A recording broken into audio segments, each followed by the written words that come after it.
Selamat siang pemirsa, Presisi Siang kembali hadir untuk Anda edisi Senin 27 Mei 2024. Selama 1 jam ke depan kami telah menyiapkan sejumlah informasi terkini. Bersama saya Bribda Tamara, kita lihat dulu 3 berita utama siang ini.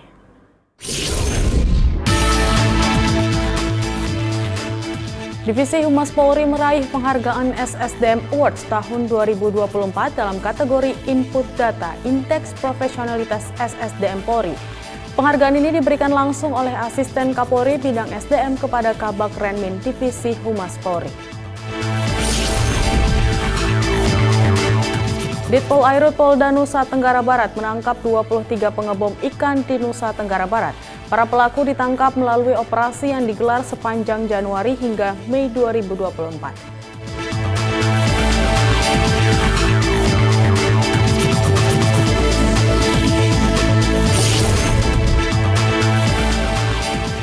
Polisi Baik Polda Jawa Timur menggelar bantuan sosial dan bakti kesehatan di Dusun Lurus, Desa Jatipandak, Kabupaten Lamongan.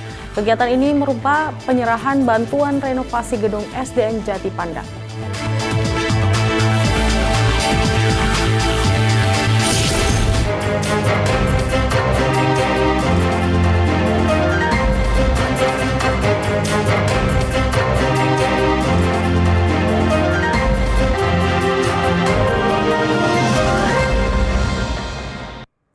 Polisi berhasil menangkap Peggy Setiawan alias Peron, salah satu pembunuh Vina Dewi Arsita yang berstatus buron sejak 2016. Peggy yang diduga menjadi dalang pembunuhan Vina ditangkap pada Selasa lalu. Polda Jawa Barat menyebut dengan ditangkapnya Peggy Setiawan, total pelaku pada kasus pembunuhan Vina di Cirebon berjumlah 9 orang. Kabid Humas Polda Jabar, Kombes Pol Jules Abbas mengatakan penangkapan Peggy dilakukan oleh Direktorat Kriminal Umum Polda Jabar.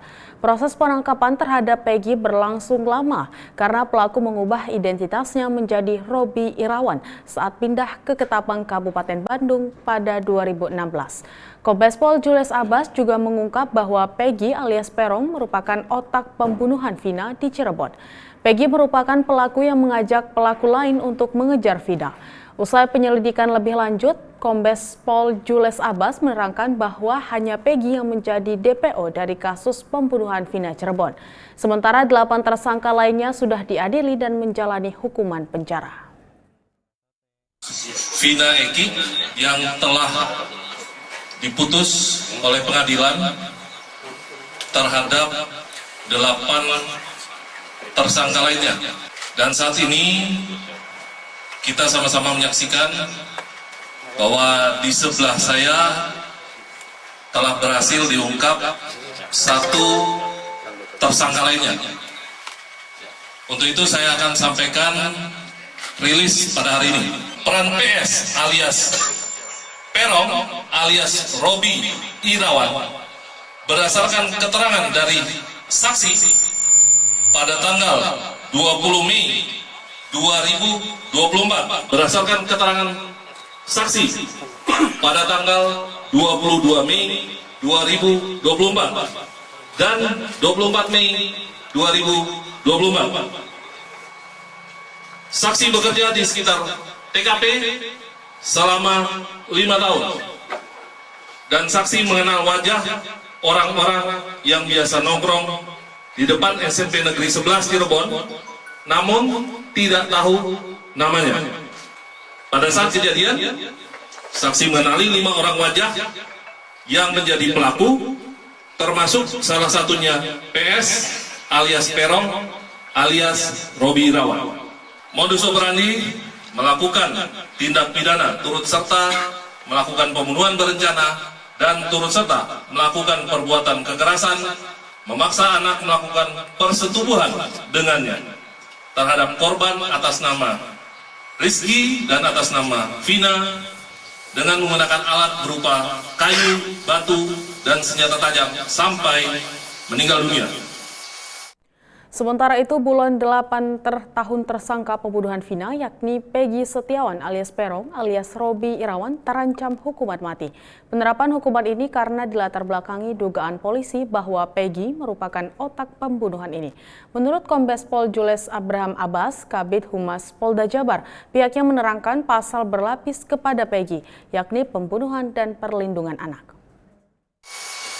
Undang-undang dan pasal yang dilanggar, pasal 340 KUH Pidana, junto pasal 55 ayat 1 ke 1 KUH Pidana, dan pasal 81 ayat 1 Undang-Undang RI nomor 35 tahun 2014 tentang perubahan atas Undang-Undang RI nomor 23 tahun 2002 tentang perlindungan anak, junto pasal 55 ayat 1 ke 1 KUH Pidana dengan ancaman pidana mati, seumur hidup, dan paling lama 20 tahun. Kita ke berita kriminal lainnya. Polisi berhasil mengungkap motif di balik penusukan tragis yang menewaskan Ustadz Saidi di kawasan Pesing Garden, Kebonjeruk, Jakarta Barat akhirnya terkuak. Pelaku berinisial MGS mengaku melakukan penusukan karena hubungan asmaranya dengan cucu korban tidak direstui. Dalam konferensi pers yang digelar di Gedung Satreskrim Polres Metro Jakarta Barat, Kapolres Metro Jakarta Barat Kombes Pol M. Sahdudi mengungkapkan motif penusukan yang menewaskan Ustadz Saidi di kawasan Pesing Garden, Kebonjeruk, Jakarta Barat. Pelaku merasa kesal karena tidak mendapat restu dari kakek dan ibu kekasihnya. Pelaku juga marah karena kekasihnya telah menjalin hubungan dengan laki-laki lain. Pelaku yang tertunduk dan menahan sakit akibat luka tembak di kakinya karena melawan saat penangkapan mengakui bahwa perbuatannya sudah direncanakan sejak 2 tahun lalu. Namun, baru dieksekusi sekarang untuk memastikan bahwa keluarga dan warga sekitar telah melupakan pelaku. Penyidik yang melakukan kegiatan undercover berhasil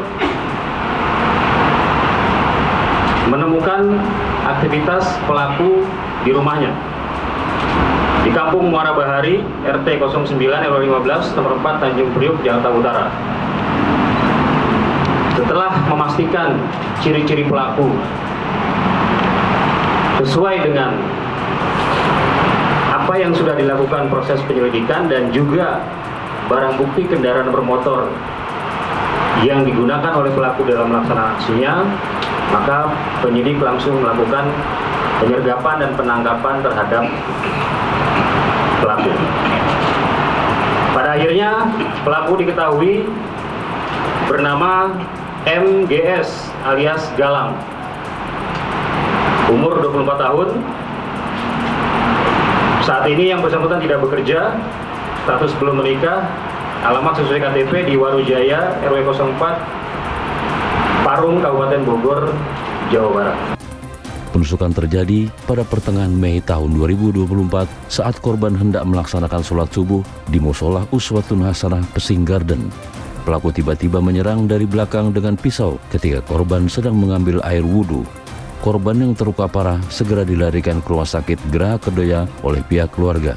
Namun, nyawanya tidak tertolong dan dinyatakan meninggal dunia. Dari Humas Polres Metro Jakarta Barat melaporkan untuk Polri TV.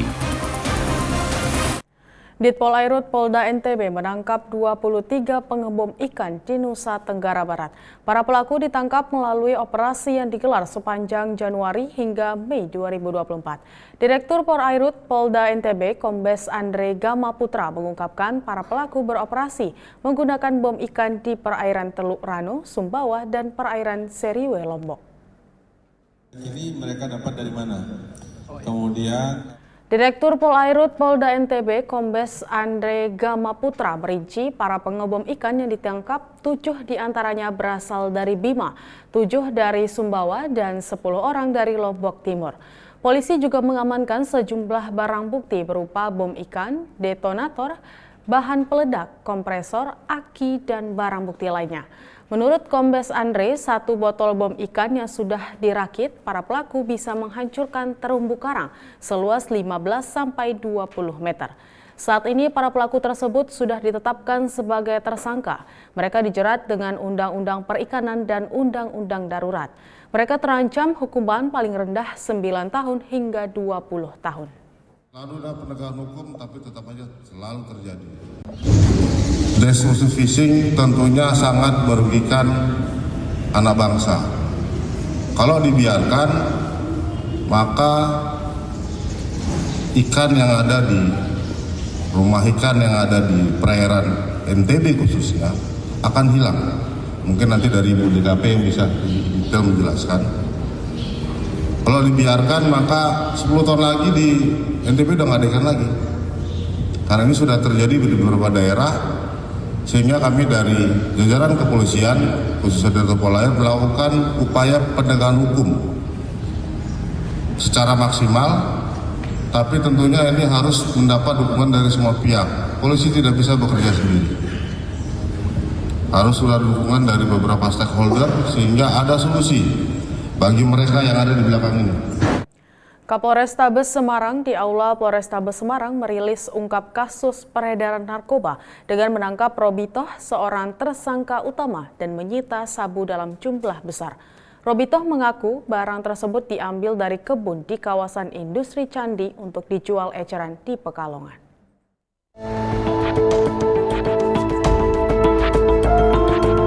Kapolrestabes Semarang Kombes Pol Irwan Anwar melalui Sat Narkoba Polrestabes Semarang berhasil mengungkap peredaran narkoba dengan menangkap Robitoh, seorang tersangka utama, dan menyita sabu dalam jumlah besar.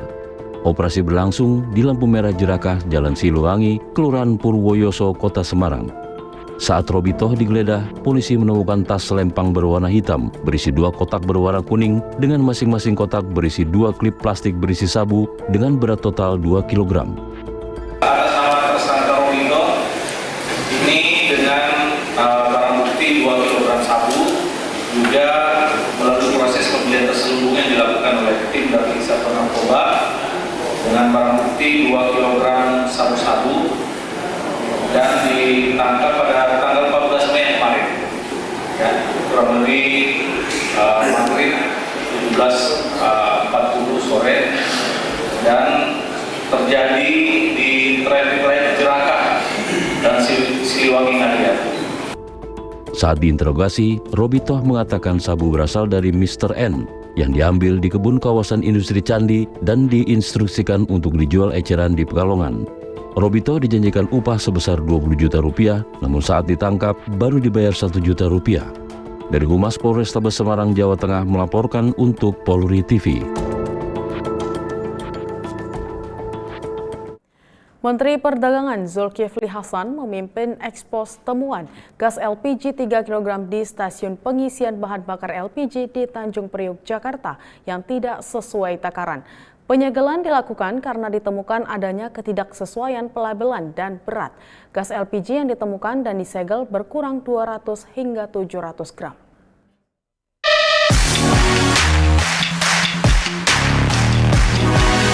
Saudara, siang ini kita berada di lokasi Patra Trading SPBE Tanjung Priok, stasiun pengisian bahan bakar LPG.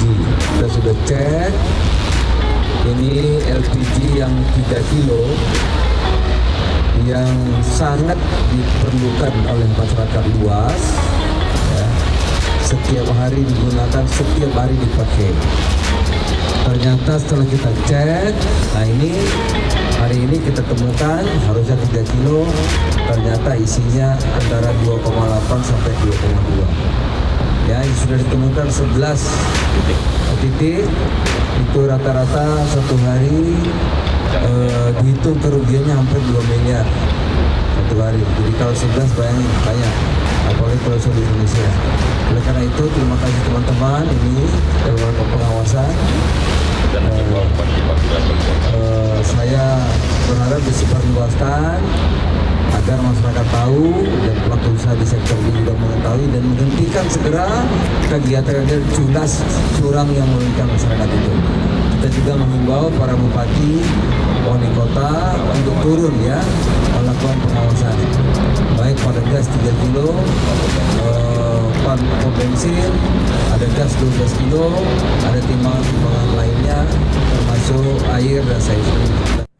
Divisi Humas Polri meraih penghargaan SSDM Awards tahun 2024 dalam kategori Input Data Indeks Profesionalitas SDM Polri. Informasi selengkapnya usai jeda berikut ini.